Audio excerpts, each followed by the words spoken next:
This is the first in a series of video articles on how to write short stories. This is all about the Ray Bradbury method.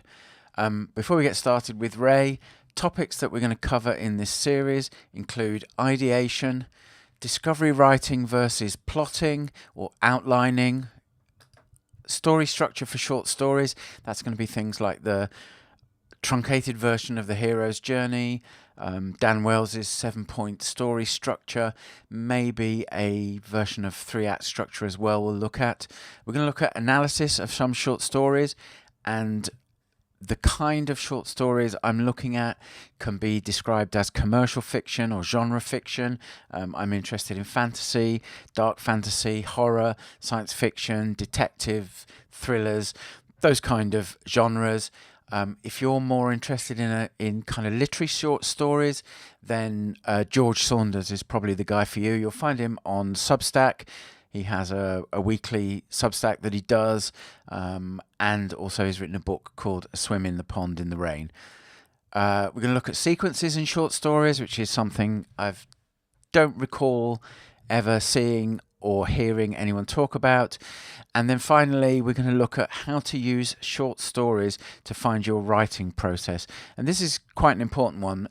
In his latest series of lectures, Brandon Sanderson says that he thinks a lot of writers will need to assign a period of time to learn how they write by writing between, I think the number was 3 and 6 novels, before they write anything that will actually be publishable.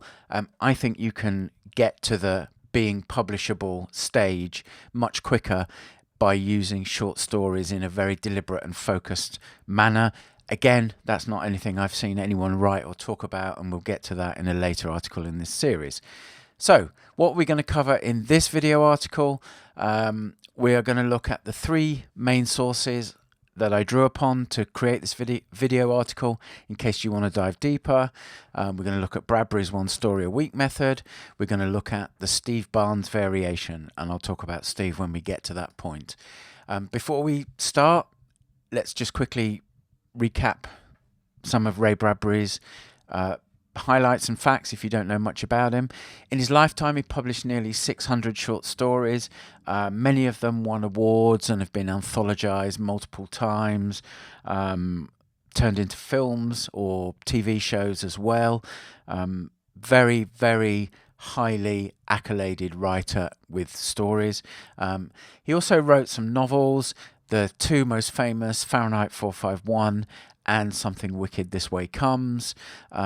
He wrote in multiple genres, science fiction, fantasy, horror, detective stories, and yet all of those stories were very distinctively Ray Bradbury, so he's a great model of someone who became their own genre, if you like. The original sources that I drew upon in what we're covering today, there's 3 main ones. Zen in the Art of Writing is a collection of Bradbury's essays. You can find it on Amazon. It's reasonably cheap. The audio version actually, and I'm not a great fan of audiobooks, but the audio version really works with Ray's very stylistic way of writing. So if you prefer audio, definitely get it on audio, because Ray's language is a treat. He writes in a very poetic manner, without it being laboured or mannered. I really like his actual writing style, and it comes across really well in the audio version. There's a video you can get on YouTube for free. It's called An Evening with Ray Bradbury. It's about 55 minutes long. He talks about some of the things that we're going to mention in passing in this article and in the second article in this series when we come to that. University of California Television. Really easy to find, so go check that out. The third resource is there's a very detailed interview with him in the spring 2010 edition of the Paris Review. Now you can see from this screen capture that it's $30. My personal opinion is it's $30 well spent. The interview covers about 50 or 60 pages. I haven't read it for a month or so, but it's a high value interview where they go deep into topics that you won't find in most other interviews. And in fact, the Paris Review do lots of interesting interviews, so you should definitely check out their archive and see if there are any of your favourite authors there. And if there are, then you should dive in and get some of those back issues. Now, Bradbury's short story writing process, and this is obviously a pressé of it, and give you a flavour, and you'll find more about his approach to short story writing in some of those resources that I've already mentioned. Basically, he advocated that writers, rather than diving in with novels, should start out with one short story a week. And he said that if you write one short story a week and you do it every week, he thought by the time you get to 30, somewhere between 30 and 40 stories, you'll suddenly write something that's really good. And he advocated writing a short story a week as a method to develop your writing much quicker than if you wrote novels.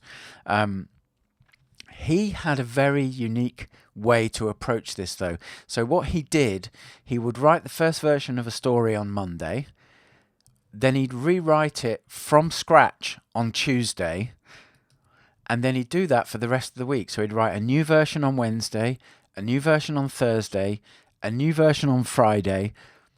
On Saturday, I think he would do light edits on that version that he wrote on Friday. And then on Saturday, it was mailed to a magazine. And then on the Monday, the process started all over again, and he'd write another short story. Not everyone has got the time to write a 4, 5, 6,000 word short story and then rewrite it from scratch and do that for 5 days in a week. But that was Bradbury's process. And he talks about, in his interviews, he talks about doing it every week for 10 years from the age of 12. And around the age of 22, he got his first short story accepted by a magazine and published. And from then on, he just wrote a stream of short stories that were published, that were anthologized, that were collected. You can find multiple collections of his short stories, and he's definitely a writer that you should read, because he just wrote some great stories, had some really interesting ideas, had a unique stylistic way of approaching short stories. Very interesting writer. A guy called Steve Barnes has his own variation of Ray's method. Now, a very quick sketch of who Steve is. Steve is a science fiction writer and teacher. He's been writing since the 80s, I think, a long while. He's involved in screenplays and writing for TV as well as fiction. He's written novels on his own and with science fiction heavyweights. If you search him on Amazon, you'll find plenty of stuff. He's got a really interesting take on writing and teaching writing too. If you Google him, you'll find his life writing information. There's a video where he was interviewed, which I'll link in the description. And basically, Steve's variation is he recognizes we all have different amounts of writing time available. And if you can't write one story a week, then write one short story a fortnight or one a month. Make a commitment and do that, and just keep going. In the video that I'm going to link, Steve says that any of his students who've ever done this, by the time they've written, I think from memory, somewhere between 25 and 30 stories, they write a story that gets published, because their writing has improved doing this process. The reason for this series of articles, and for this article to be the first one in the series, is from July 2025. I'm going to be taking the process and writing one short story a fortnight myself. I want to get back into writing fiction. I haven't written properly for probably 10 years. So this is part of my process of gathering all the info I need before I get started. So that's what Steve recommends. You tailor the process to what time you have available and how you feel about writing, that kind of thing. So I've done that, and I'm aiming to write one short story a fortnight. I'm hoping when I combine that with what I mentioned earlier about setting out short stories to discover your writing process, that at some stage in the process I'll be able to expand from short stories to novellas, and also from short stories to serialized fiction, and then beyond that I've got a number of novels that I want to write, and I'm hoping to extend my writing process into novels. And obviously, if these videos are useful for people, then I'll keep doing them, and I'll extend the series and add further information as required. Now, if you are going to write a short story a week or a short story every fortnight, like me, you're going to need to have lots of ideas, and you're going to have to work on ideation.